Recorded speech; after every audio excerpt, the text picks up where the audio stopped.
Some people found themselves trapped in a loop, living the same days again and again without even realizing it. By the time they discovered the truth behind their strange fate, it was already too late. This mysterious story begins with a man named Aaron, who worked at a small store. One ordinary day, Aaron came across an old cassette tape hidden in the store's back room. His curiosity grew as he wondered why this cassette had been left there for so many years and what secrets might be inside. Aaron wanted to watch the videos on the cassette, but he didn't have the right equipment. While he was thinking about this, his brother Justin kept messaging him on his phone, reminding him that they needed to use their leftover money to buy batteries and fix the car, which was always breaking down. But Aaron ignored Justin's messages. He decided to spend the last bit of their money on a simple camera that could play the cassette, hoping to uncover the tape's mysteries. When Aaron got home, Justin was already there, waiting. Justin was frustrated and angry when he found out Aaron had wasted their money on a camera instead of buying the things they actually needed. But Aaron was eager to see what was on the cassette, so he put it in the camera and played it for both of them. The tape showed a woman named Anna, who was part of a group called Camp Acadia. In her video messages, Anna talked about life in the group and tried to sound normal, but she hinted that something was very wrong and needed to be fixed. It seemed like everything she said was somehow connected to ideas about being trapped in a loop, or maybe even something to do with the multiverse. Suddenly, the video stopped, leaving both brothers confused and a little scared. They remembered that they too had once belonged to Camp Acadia, living and working with the group before their parents died in a car accident. Since then, Aaron and Justin had tried to live a simple, quiet life away from the group. Justin hated Camp Acadia, calling it a cruel cult that hurt people in secret. He believed they were criminals who just pretended to be good. Aaron, however, still missed the group. Even though their lives were hard and money was always short, Aaron wanted to go back and join Camp Acadia again, hoping things would get better. But Justin refused to have anything to do with the group and tried to convince Aaron to stay away. Their past with Camp Acadia made it difficult for them to make friends or find girlfriends, as everyone in town knew who they were and kept their distance.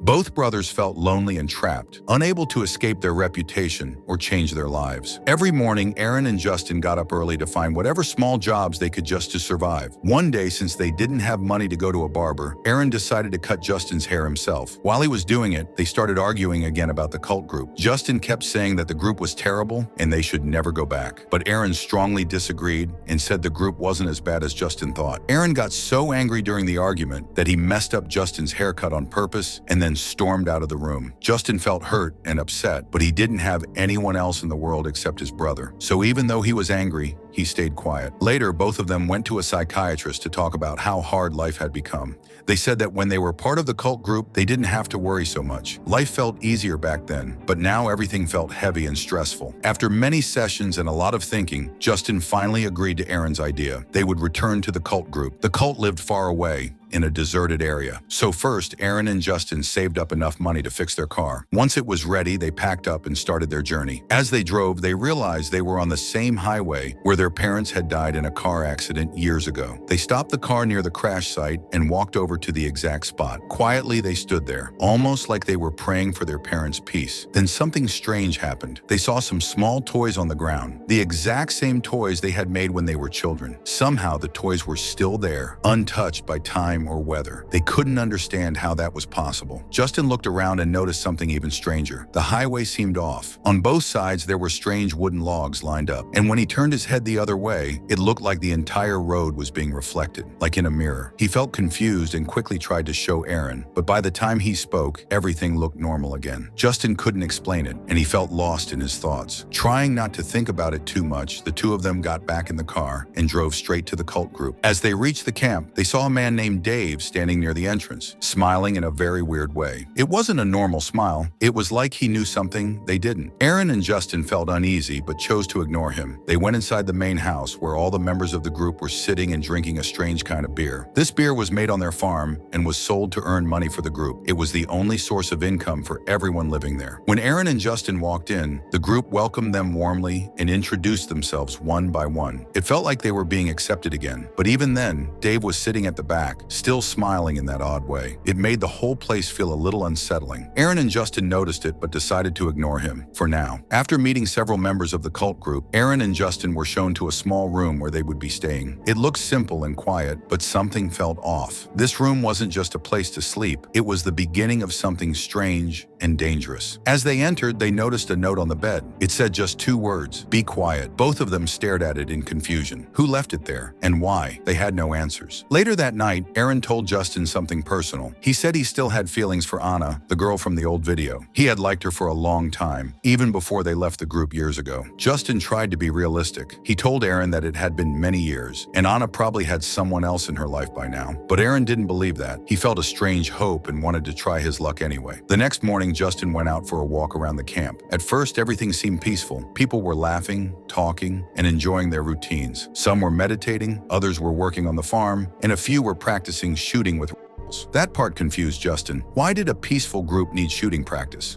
What were they preparing for? As Justin walked further, he spotted someone familiar, an old friend named Carl. Excited, Justin called out to him, but Carl didn't stop. He looked at Justin with cold eyes and kept walking, as if he didn't know him or didn't want to. Justin stood there feeling hurt and confused. As night fell, the whole group gathered around a large bonfire. They were singing, drinking, and enjoying the evening together. That's when a man named Hale approached Justin and invited him to his cabin for a private talk. Inside Hale's cabin, Justin saw a large board covered in equations. One of them caught his eye. It was incomplete. Hale explained that he had been stuck on it for years, and that in the past he and Justin used to solve problems like this together. He was hoping Justin could help him now. While looking at the board, Hale asked something important. Why had the brothers returned after so many years? Justin told him the truth. They had found a strange old video cassette, and in that video, they saw Anna and scenes from this camp. That's why they decided to come back. But Hale looked confused. He said no one in the group had made or sent any videos. He didn't know anything about a cassette. That raised even more questions. Later, the two of them walked outside. One of the members was performing magic tricks for a small group. Curious, Justin walked up to him. The man showed some impressive card tricks, but Justin quickly figured out how they were done. Seeing this, the man smiled and decided to show him something different, something more unusual. He handed Justin a small ball and told him to hold it between his fingers. Then he said, "This ball will fall only when you open your hand. If you don't open it for an hour, it will stay there for an hour." Justin laughed at first, but decided to try it. To his shock, the ball stayed floating in place between his fingers. For the entire hour, it didn't fall. It was like gravity didn't exist, at least not while he followed the instructions. Justin couldn't understand how this was possible. It didn't feel like a normal magic trick. It felt real. On the other side, Aaron was spending time with Anna. Since he already liked her, he started flirting a little. Anna showed him many of her photos and paintings that she had made while living in the camp. Aaron listened carefully and spoke kindly, trying to impress her. Outside, everyone started playing a strange game. A rope was tied and stretched upward into the sky, but no one could see where it ended. It looked like someone above the clouds was holding the other end. One by one, people had to pull the rope and try to beat whoever or whatever was up there. The winner would get special treatment. Some people tried but failed. When Aaron gave it a try, he couldn't pull the rope at all. Everyone laughed and Aaron felt embarrassed in front of Anna. So, determined to prove himself, he wrapped the rope around his whole body and leaned back with all his strength. This time, he pulled it successfully. Anna smiled and Aaron felt proud. Then it was Justin's turn. He was nervous because he wasn't used to games like this. After others pushed him to try, he grabbed the rope, but too loosely. He lost balance and fell forward, hurting his hand. Everyone looked concerned except for Dave, who seemed happy to see Justin hurt. That made Justin suspicious. A girl from the group helped Justin and took him home to bandage his hand. Aaron saw this and jokingly told Justin that she was a good person. Maybe he could date her, but instead of smiling, Justin suddenly got up and walked away angry. He didn't know why, but something deep inside was bothering him, something he couldn't explain. Late one night, Aaron and Justin were taking a walk around the camp. Aaron told Justin that he wanted to stay for one more day. He said he felt good here, safe, calm, and finally happy after a long time. Justin didn't really want to stay, but when he saw how relaxed Aaron looked, he agreed to stay just one more day for his brother's sake. As Justin walked back to their cabin, he found another note on the ground. Just like before, it said, "Be quiet." He still had no idea who was writing these notes or why, but he chose to ignore it and went to bed.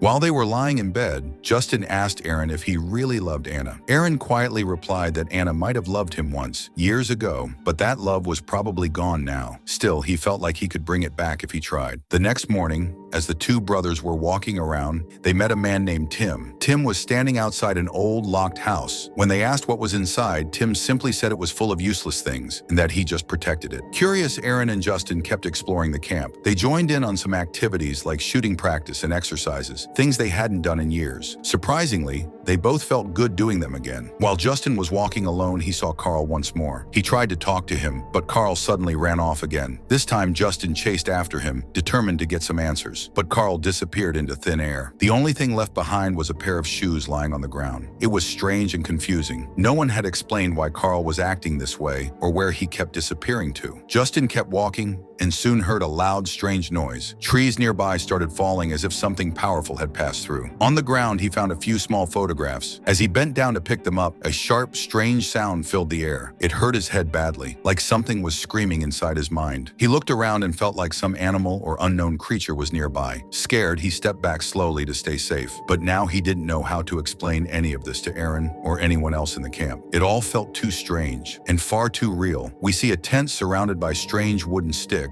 clearly placed to protect something. But what exactly is being protected is still unknown. That night, everyone gathers in the chamber to enjoy catio night, but Justin can't relax. He feels like someone is watching him. He quickly steps outside and calls Aaron, trying to explain what he's seen. The same "be quiet" notes were scattered around, and his Polaroid photos showed a shadowy figure. Aaron doesn't understand. He thinks Justin just wants to leave and is making up excuses. But then, both of them look up and are shocked. There are 2 moons in the sky. Justin is frightened, but Aaron believes it's just a dream or a trick of the mind. Justin decides to investigate more and takes another Polaroid. Aaron, not taking it seriously, goes back inside and continues enjoying catio night. He chats with Anna and later takes a walk with her. Anna brings Aaron to a place filled with the same strange sticks. The 2 moons are clearly visible. It feels like Aaron is under some kind of spell. The sticks seem to form a doorway to another universe. Aaron asks Anna why she sent the videotape to call them here, but she says she didn't send anything. Before he can ask more, they walk away.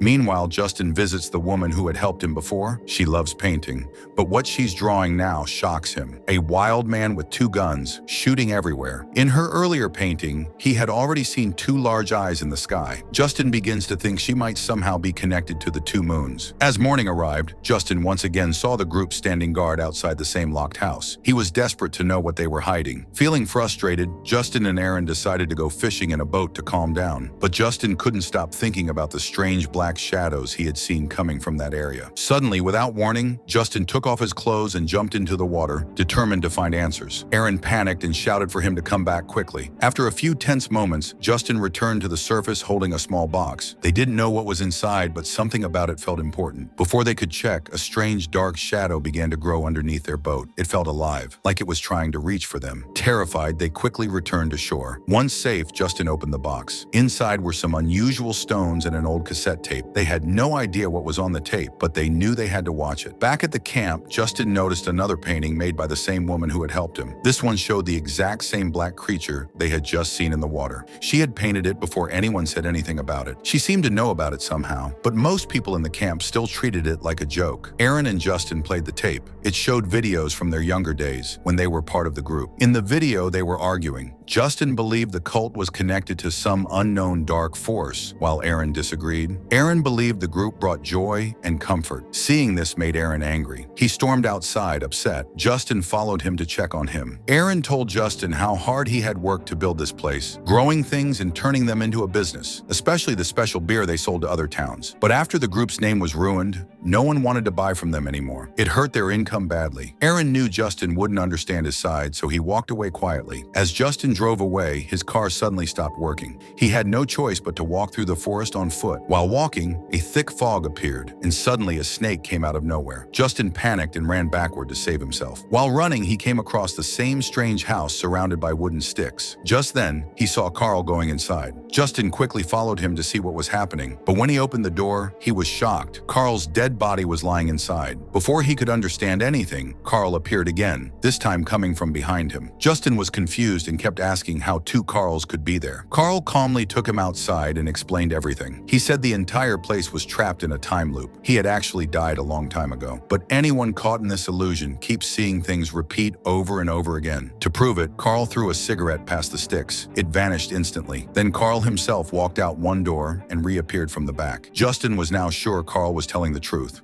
Carl warned him seriously. If he and Aaron didn't leave soon, they would also be trapped in the same loop forever. The truth was shocking. The entire cult group had already died in different ways. But for outsiders like Justin, everything still looked normal. Some dark force was keeping them all stuck in the loop. Carl said the only way to stop it was to fight it, and for that, they needed weapons. He showed Justin a map with a marked room guarded by a man named Tim. Justin had to go there, get the weapons, and stop this nightmare. Justin felt scared and lost. Everything was happening too fast, but he knew he had to act, for himself and for Aaron. After that, Justin brings Aaron and Jennifer to the same place. Aaron sees everything for the first time and finally believes Justin. He explains that they might really be trapped in a time loop, and if a third moon appears in the sky, they'll be stuck here forever. They must find a way out before that happens. Now it's clear, Aaron and Justin are part of the loop too. The things around them don't match reality. They're even seeing people who had already died.